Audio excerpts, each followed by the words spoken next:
नमस्कार दोस्तों, आप सभी का मेरे चैनल सरकारी स्टडी में स्वागत है। दोस्तों, आज हम बात करेंगे एसएससी जेई के विषय में, क्योंकि अभी आप सभी को पता चल चुका होगा कि एसएससी जेई में टोटल नंबर ऑफ फॉर्म कितना फिलअप हुआ है 2025 में।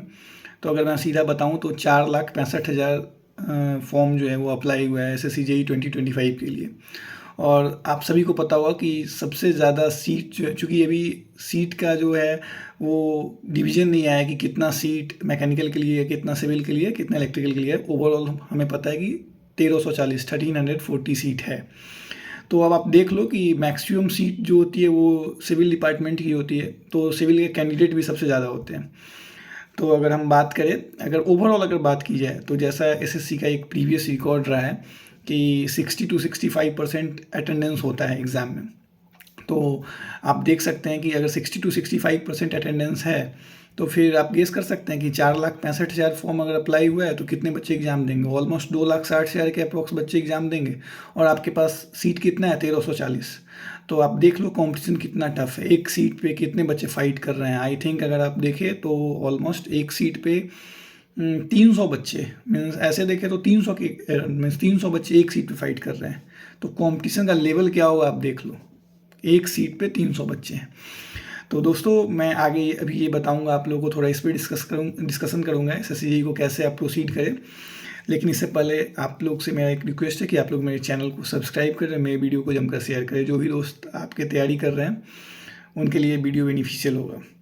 तो दोस्तों, चलिए अब हम बात करते हैं कि एसएससी जेई जो है वो 2 फेज का एग्जाम होता है, सीबीटी 1, सीबीटी 2। सीबीटी 2 जो है वो फुल्ली टेक्निकल होता है, और सीबीटी 1 में क्या होता है 100 मार्क्स का टेक्निकल पेपर होता है और 100 मार्क्स का नॉन टेक्निकल पेपर होता है।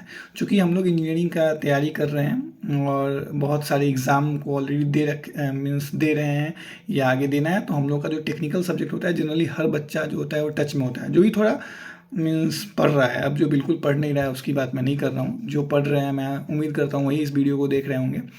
तो वो लोग का टेक्निकल तो सही होता है, बट मार खाते हैं कहाँ पे, तो नॉन टेक में। नॉन टेक मीन्स कहाँ, तो रीजनिंग और जनरल अवेयरनेस में, और ख़ास तौर पे जनरल अवेयरनेस जीके जीएस में।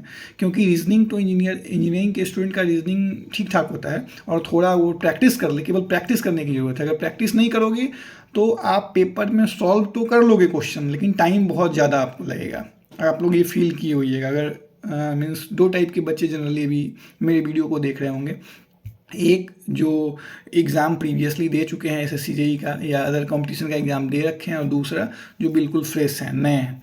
तो जो नए स्टूडेंट हैं उनके लिए तो मैं एक सजेशन दूंगा कि आप लोग अच्छे से किसी भी कोचिंग को आप पकड़ो। मैं यहाँ पे किसी का एडवर्टाइज़ नहीं कर रहा हूँ। आप किसी भी कोचिंग को पकड़ो और पूरा क्लास लो और अपना नोट्स बनाओ, ठीक। और उस नोट्स को फिर हो सकता है आपको टाइम लगे, क्योंकि आप लोग फ्रेश हैं, तो आगे भी एसएससी जेई का हर साल एग्ज़ाम आता है। तो ज़रूरी नहीं है कि आपको, चूँकि टाइम अभी आपके पास मात्र 3 महीने का है सीबीटी 1 के लिए, तो कोशिश तो कर सकते हो, बट मैं 100% कुछ भी नहीं कहूँगा। लेकिन जो ऑलरेडी तैयारी कर चुके हैं, जिनका नोट्स बन चुका है, जो बस एक तरह से रिवीजन कर रहे हैं, या एक तरह से देखिए जो कुछ सब्जेक्ट उनका वीक है उसको मजबूत कर रहे हैं, तो उनके लिए ये 3 महीना बहुत इंपॉर्टेंट है कि वो अपने नॉन टेक पोर्शन पे थोड़ा ध्यान दें और नॉन टेक के स्कोर को ऊपर ले जाएं। क्योंकि जो पहला सीबीटी 1 होता है ना, मीन्स एसएससी जेई एक ऐसा एग्जाम है जिसमें सीबीटी 1 और सीबीटी 2 दोनों का स्कोर ऐड होके मेरिट लिस्ट बनता है।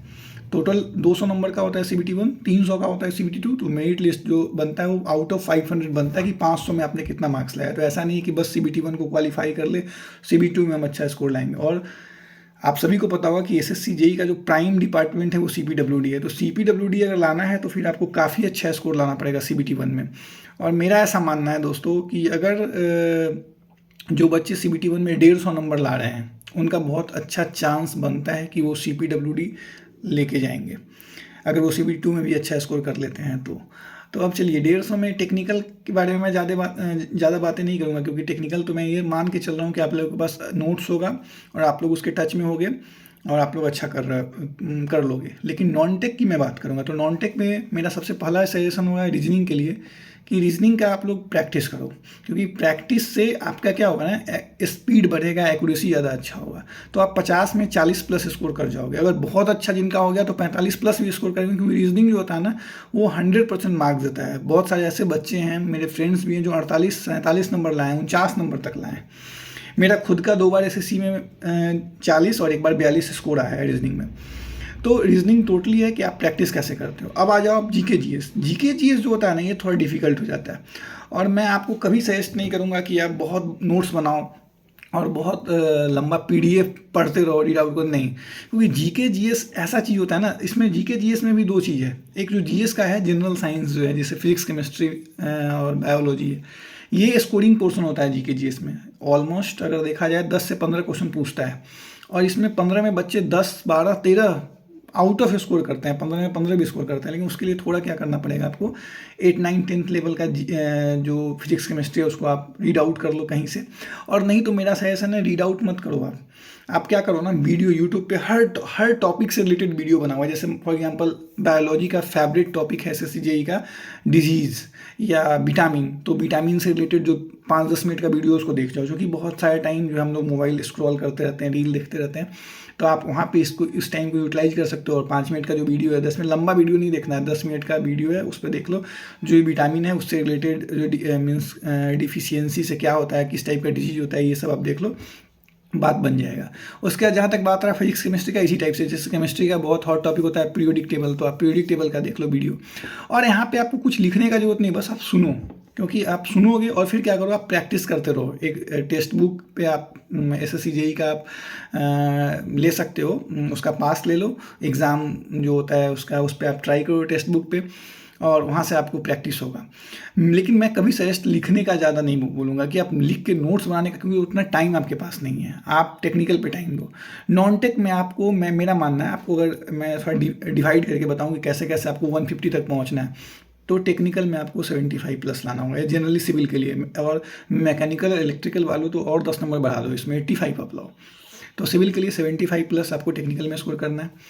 रीजनिंग में आप मान के चलो 50 में आपको 40 स्कोर करना है, और रीजनिंग में आप आसानी से कर जाओगे। लेकिन यहाँ पे क्या होता है, वो बच्चे लीड करते हैं जो कम टाइम में रीजनिंग सॉल्व कर लेते हैं।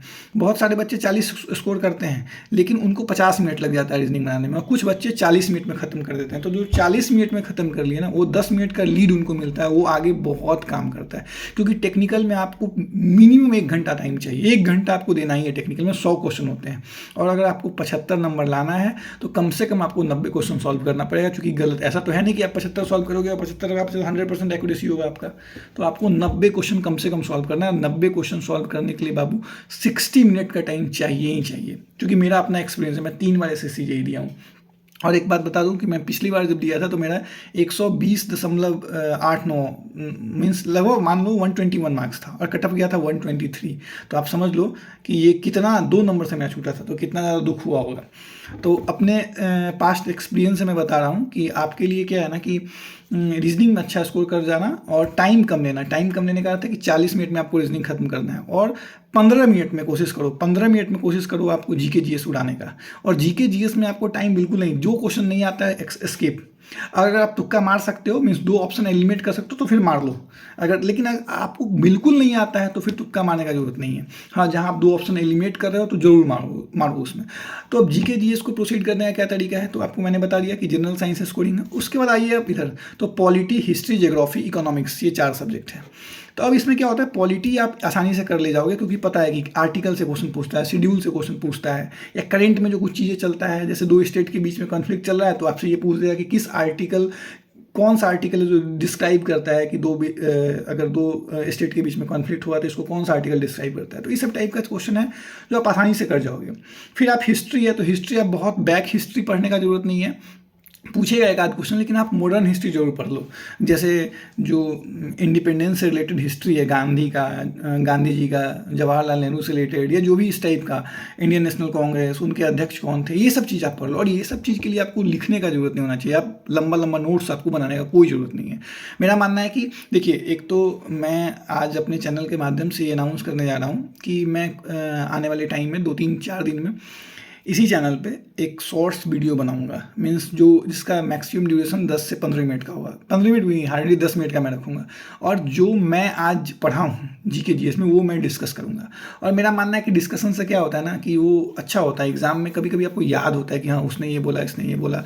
कभी सुना हुआ बात जो होता है ना, बहुत काम करता है जीके जीएस में भाई। मेरा ये एक्सपीरियंस है, मैंने भी बहुत सारा एग्जाम दिया है, उसमें लगता है अगर आप कोई चीज़ सुने हो तो तुरंत आपको वो चीज़ एग्ज़ाम में हिट करता है। बशर्ते कोई चीज़ आप नोट्स बना रहे हो, पढ़ रहे हो, तो ठीक है, टेक्निकल के लिए ये सब चीज़ बहुत अच्छा है, बट मेरा नहीं मानना है कि नॉन टेक में इतने टाइम देने का ज़रूरत है। जो अच्छा अगर चाहते हैं कि अच्छा स्कोर करे तो उनके लिए मैं क्या कर रहा हूँ कि जैसे मैं अभी प्लान कर रहा हूँ कि स्टार्ट किससे किया जाए। फॉर एग्जाम्पल मैं पॉलिटी से स्टार्ट करता हूँ, तो मैं क्या करूँगा कि पॉलिटी का फॉर एग्जाम्पल एक टॉपिक मैं पढ़ूंगा और 10 मिनट का वीडियो मैं बनाऊंगा उस पर कि मैंने आज क्या पढ़ा पॉलिटी में। और क्विक रिवीजन जो होता है ना, क्विक जैसे भी मैं बोल रहा हूँ इसी स्पीड में मैं बता दूंगा कि मैंने ये पढ़ा, ये सब चीज़ था उसमें। जैसे फॉर एग्जांपल मैं बताऊं तो कि चलो एक छोटा सा एग्जांपल बता दूंगा। एक टॉपिक पढ़ा कि आर्टिकल्स मैंने देखा कि जैसे जो पार्ट्स हैं, कितने पार्ट्स हैं पॉलिटी में, तो 1 to 10 पार्ट्स में क्या सब है, तो मैं बोल दिया। उसमें आपको लिखने का कोई ज़रूरत नहीं है, क्योंकि अगर आप लिखने में जाओगे ना तो बहुत टाइम जाएगा आपका। या आपके पास कोई, आप सोचोगे कि पीडीएफ रीड आउट कर ले, तो भाई लोग सोचते रह जाते हैं, पीडीएफ नहीं पढ़ पाते हैं, मेरा ऐसा मानना है। तो इसलिए आप क्या है ना कि छोटे छोटे टॉपिक को, जरूरी नहीं कि आप मेरे कहीं भी, मैं तो अभी स्टार्ट करूंगा बनाना, बहुत सारे ऐसे कंटेंट ऑलरेडी यूट्यूब पे अवेलेबल है जहां आप देख सकते हो। लेकिन हाँ, ऐसे चैनल को विजिट करना जहाँ पे बकचोदी नहीं है, मीन्स जहाँ पे टाइम आपका नहीं बर्बाद किया गया है, जहाँ पे डायरेक्ट मुद्दा की बात किया गया है, मीन्स डायरेक्ट आपको बताया गया है कि हाँ ये चीज़ है, ये चीज़ पढ़ लो, या ये सब चीज़ें। और ये वही बंदा कर सकता है जो ऑलरेडी प्रिपरेशन कर रहा है, या जो निकाला है, कोई एग्ज़ाम निकाला है और वो उसको इंटरेस्ट है बच्चों के साथ बातें करना या उनसे नॉलेज शेयर करना, वही बंदा ये चीज़ कर सकता है। तो मैं ये सोचा हूँ अभी कि इसी चैनल पे आप लोगों के साथ, जो जैसे अभी 90 दिन का एक प्लान है, फॉर एग्जाम्पल 3 महीने अभी एग्जाम में है, CBT 1 में 3 महीने SSC JEE में, तो इस 3 महीने में बहुत अच्छे से हम लोग कवर कर सकते हैं GK GS को। रीजनिंग आप लोग ओन प्रैक्टिस करो, ठीक, लेकिन GK GS जो है वो मैं छोटा छोटा टॉपिक पे वीडियो बनाऊंगा। जैसे फॉर एग्जाम्पल मैं आज बात कर रहा हूँ केमिस्ट्री पे, तो केमिस्ट्री का पीरियोडिक टेबल है, तो मैं उस पर जो 15-20 एकदम इंपॉर्टेंट क्वेश्चन है पीरियोडिक टेबल का, वो मैं आपसे डिस्कस करूंगा। या मैं जो आज पढ़ा, जो नॉर्मल चीज़ें भी, वो डिस्कस करूंगा, कितना पीरियोडिक टेबल में ग्रुप होता है, कितना। आप लोग ऑलरेडी जानते हो ये बात, लेकिन आप लोग सुनना जरूर, क्योंकि कभी कभी क्या होता है, कभी कभी नहीं, अक्सर ये चीज़ मैंने पाया है कि जो आप सुनते हो, जो आपके ब्रेन में एक बार जाता है, वो एग्जाम में आता है और आप टिक कर जाते हो। बशर्ते आप PDF रीड आउट करते रहो, नहीं हो पाएगा वो, ये सब चीज़ जनरली। आप टेक्निकल में ये सब टाइम इन्वेस्ट करो, जो यहाँ बचाओगे टेक्निकल में दो, वहाँ स्कोर अच्छा करोगे। CBT 2 पूरा टेक्निकल है, तो वहाँ पे और ज़्यादा आप अच्छा स्कोर करोगे। तो दोस्तों, उम्मीद करते हैं कि ये वीडियो आपको अच्छा लगा हो, और आप लोग मेरे वीडियो को जमकर शेयर करें, मेरे चैनल को सब्सक्राइब करें, और आगे मैं जो भी ऐसा वीडियो बनाऊँ, मैं आने वाले 3-4 दिन में ये जो सीरीज़ है ये स्टार्ट करूँगा। और मैं उम्मीद करूँगा कि मैं कंटिन्यूअस वीडियो बनाऊँ, हर रोज़ आप लोगों के साथ वीडियो शेयर करूँ कि मैंने आज क्या पढ़ा है, और उससे आप लोगों को बेनिफिट हो। तो thank you for watching my video, and hope कि आप लोग मेरे चैनल को सब्सक्राइब करेंगे।